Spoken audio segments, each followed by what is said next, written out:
بسم الله الرحمن الرحيم والعصر إن الإنسان لفي خسر إلا الذين آمنوا وعملوا الصالحات وتواصوا بالحق وتواصوا بالصبر.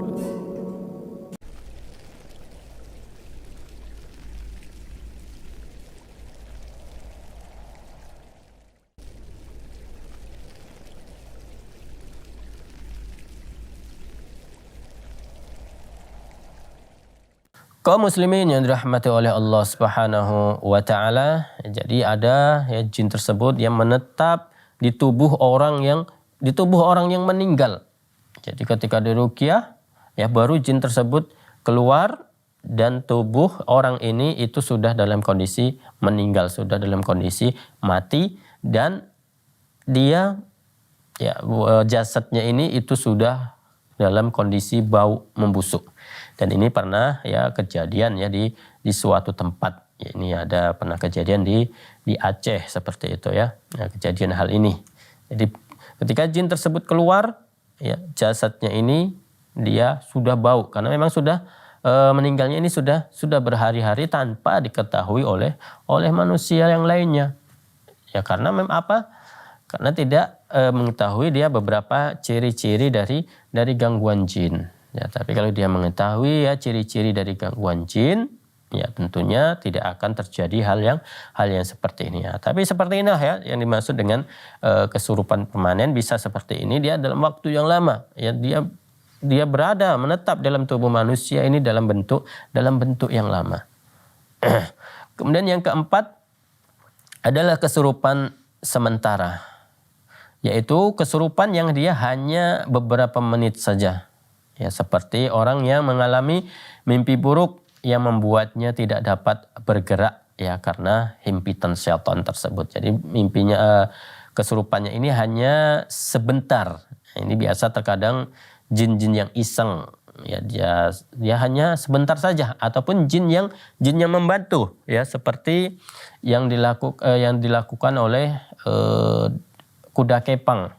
Kuda lumping ini jinnya ini masuk ke dalam tubuh tersebut tapi sementara. Walaupun untuk efeknya jin itu akan mudah keluar masuk dari tubuh orang yang dimasukinya itu tadi di kuda lumping tadi. Makanya tidak heran ketika orang yang dia memang pernah belajar kuda lumping, kuda kepang, jatilan dan lain sebagainya, itu dia sangat mudah sekali dimasuki oleh jin. Dan dia biasanya karakternya ini orangnya ini malas dia untuk mengerjakan sholat. Sangat malas sekali dia untuk mengerjakan ibadah sholat. Sangat malas sekali untuk ketaatan kepada Allah Subhanahu wa taala. Tapi kalau untuk melakukan seperti itu, itu untuk melakukan atraksi dia sangat semangat. Inilah dia orang-orang yang memang diganggu oleh jin. Jadi kaum muslimin yang dirahmati oleh Allah Subhanahu wa taala, itu tadi 4 macam kesurupan yang ada yang disebutkan oleh penulis Kemudian kita lanjutkan pada pembahasan selanjutnya, yaitu berkaitan dengan metode terapi ruqyah. Jadi apa-apa tahapan yang harus dilakukan sebelum kita meruqyah orang lain. Tahapan apa yang harus kita lakukan ketika misalnya ada pasien nih? Apa yang harus kita lakukan ketika kita mau meruqyah orang tersebut? Di sini penulis memberikan beberapa tahapan. Yang pertama adalah sebelum terapi, sebelum melakukan ruqyah. Jadi apa yang harus dilakukan sebelum dia melakukan ruqyah, misalnya dia diundang untuk meruqyah orang lain, dia harus melakukan tahapan yang pertama ini. Yaitu yang pertama adalah mempersiapkan kondisi yang kondusif, yang bagus. Caranya bagaimana? Dengan cara mengeluarkan gambar-gambar dari rumah si pasien ataupun orang yang terkena gangguan jin tersebut. agar malaikat bisa masuk ke dalam rumah. Ya, bukan malah syaitan yang masuk ke dalam rumah, ya, akan tapi ketika gambar-gambar tersebut dikeluarkan, yang dimaksud adalah agar malaikat masuk ke dalam rumah tersebut. Ya. Gambar-gambar apa yang dimaksud di sini? Ya, gambar-gambar yang dimaksud di sini adalah gambar-gambar yang bernyawa. Ya, gambar-gambar yang bernyawa. Di gambar-gambar yang bernyawa, kalau bisa jangan kita pajang, ya, jangan kita gantung foto kita tersebut, karena itu bisa jadi disitulah jin-jin tersebut, ya, bersembunyi. Jadi ketika kita mau meruqyah, kita pastikan terlebih dahulu, ya, di sekeliling kita ini, ya, aman dari gambar-gambar yang bernyawa. Bisa dari kalender, ya, gambar-gambar artis biasanya di kalender, ataupun foto-foto yang kita pajang, kita suruh turunkan. Payah Ustadz, repot Ustadz, ya. Kalau nggak mau, ya udah, nggak usah kita melakukan terapi ruqyah. Ya, nah ini tahapan yang harus dilakukan sebelum kita melakukan terapi ruqyah. Kita suruh turunkan gambar-gambar. Kalau memang sulit, ya bisalah kita tutup pakai kain ataupun pakai apalah seperti itu. Misalnya gambarnya memang terlalu banyak dan kalau diturunkan satu persatu ini membutuhkan waktu yang sangat lama, ya, sehingga kita mau cepat kita tutupkan saja. Tapi sambil kita beri nasihat, ya, agar dia tidak memajang, tidak menggantung gambar-gambar makhluk-makhluk yang bernyawa, ya. Ataupun, ya, kaligrafi yang dia berbentuk hewan. Nah, ini terkadang ada modelnya seperti ini, kaligrafi yang berbentuk hewan, ya. Terkadang ayat-ayat Al-Qur'an ditulis dengan bentuk kaligrafi, tapi kaligrafinya tersebut berbentuk hewan. Ya, nauzubillah min dzalik. Ayat Al-Qur'an tapi gambarannya adalah hewan. Tentunya ini tidak sepantasnya. Ya. Makanya pada kesempatan sebelumnya kita telah menyampaikan berkaitan dengan kaligrafi ini. Kita harus lebih berhati-hati lagi terhadap kaligrafi yang kita tulis.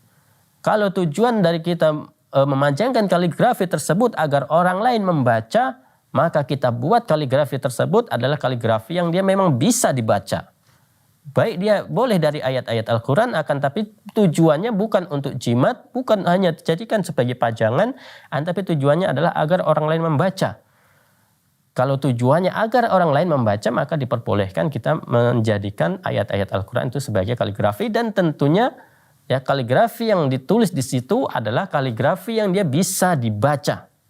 Karena berapa banyak sekarang kaligrafi yang tersebar, ya, akan tapi kaligrafi tersebut tidak bisa dibaca oleh orang-orang awam. Jadi maka ini sangat disayangkan. Ya, kalau memang niatnya adalah agar dibaca oleh orang lain, agar kita mendapatkan pahala dari ketika orang membaca tersebut, maka kita pajangkan kaligrafi yang dia memang bisa dibaca. Ya, ini syaratnya. Ya, karena ada yang bertanya berkaitan dengan hal ini. Ya, bagaimana kalau kaligrafinya ayat Al-Quran, akan tapi agar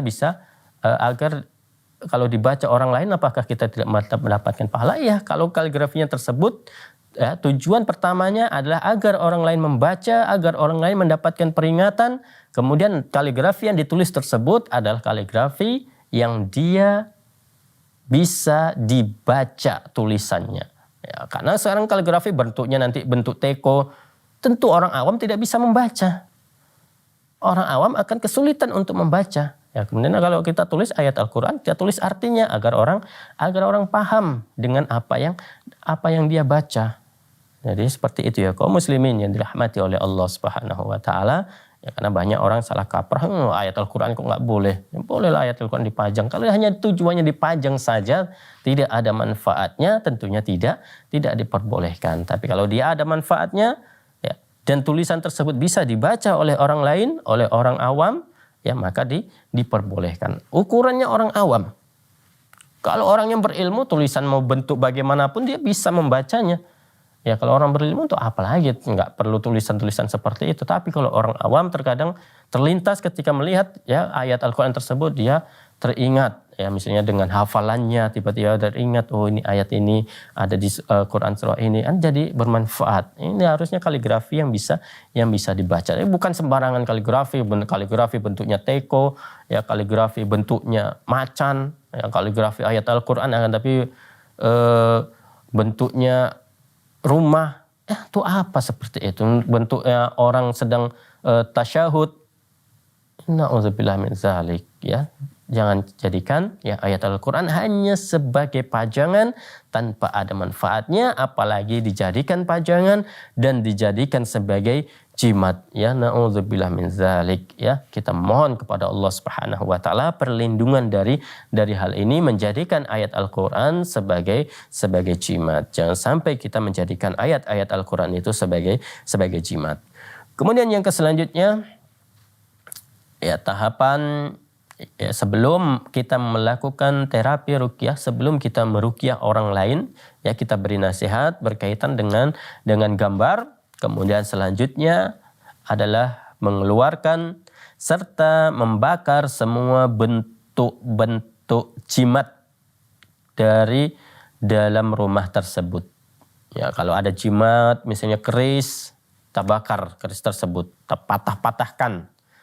Nanti jinnya keluar, jangan takut. Kita memohon perlindungan kepada Allah Subhanahu wa taala. Siapa yang lebih kuat dari Allah Subhanahu wa taala? Tidak ada. Jin tersebut itu juga menyembah kepada Allah Subhanahu wa taala. Ya, kita saja sebagai manusia yang terkadang menyembah kepada jin. Jin saja menyembah kepada Allah Subhanahu wa taala.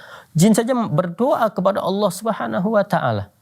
Ya, kenapa kita malah meminta kepada jin, berdoa kepada jin, padahal jin tersebut berdoa kepada Allah Subhanahu wa taala. Jadi kita keluarkan semua jimat, ya, semua penangkal-penangkal yang ada di rumah. Ya, mau dia bentuknya rumput, ya, yang ditaruh di atas pintu, ataupun bulu-bulu yang burung merak ditaruh di atas pintu, ya, ataupun tulisan-tulisan jimat, ya, tulisan penangkal, ya, dilempel di atas pintu, ya, ataupun juga kaligrafinya tujuannya adalah untuk jimat, ini juga dikeluarkan.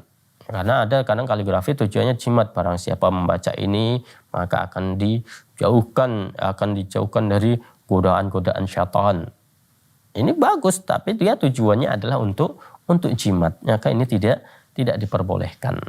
Jadi kita keluarkan. Sebelum kita meruqyah, kita keluarkan jimat-jimat tersebut. Kalau kita nampak di atas pintu, turunkan jimat tersebut. Kalau tidak, aku tidak mau meruqyah. Ya, karena tujuan dari meruqyah, ya, di antara tujuannya adalah selain memberikan kesembuhan adalah memurnikan tauhid seseorang, hanya meminta kepada Allah Subhanahu wa taala.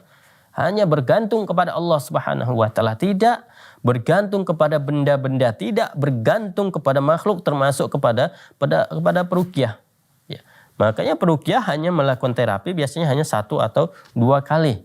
Ya, selebihnya itu diserahkan kepada si pasien agar dia senantiasa dekat kepada Allah Subhanahu wa taala. Ya, diberi nasihat setelah selesai ruqyah, diberi nasihat dia agar senantiasa berzikir kepada Allah, agar memurnikan tauhid hanya kepada Allah, agar hanya bergantung kepada Allah, agar tidak menggunakan jimat dan lain sebagainya. Ya, makanya terapi ruqyah ini juga bisa menjadi sarana kita untuk mendakwahkan tauhid, dan sarana ini, ya, dengan terapi ruqyah ini sangat mudah sekali kita menyampaikan tauhid, ya, kepada si pasien tersebut.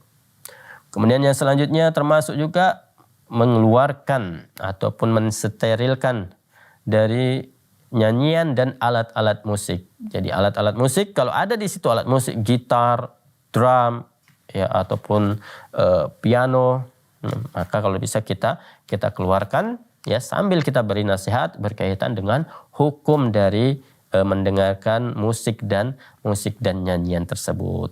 Jadi kaum muslimin yang dimuliakan oleh Allah Subhanahu wa taala, nanti insyaallah akan kita lanjutkan kembali, ya, pembahasan kita berkaitan dengan metode terapi ruqyah ini, ya, setelah beberapa jeda berikut ini. الحمد لله رب العالمين